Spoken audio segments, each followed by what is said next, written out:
जान गईनी ये हो जान, जानी गईनी जान, प्यार नइखे लिखल हो, प्यार नइखे लिखल हाथी के लकीर में, नइखु त कदीर में जान।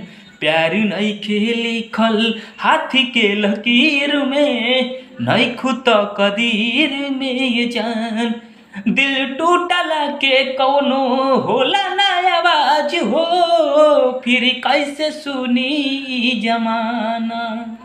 हो जाइबू दोसर के तू कुछ दिन के बात बा, दिल पगला रोई बन दीवाना।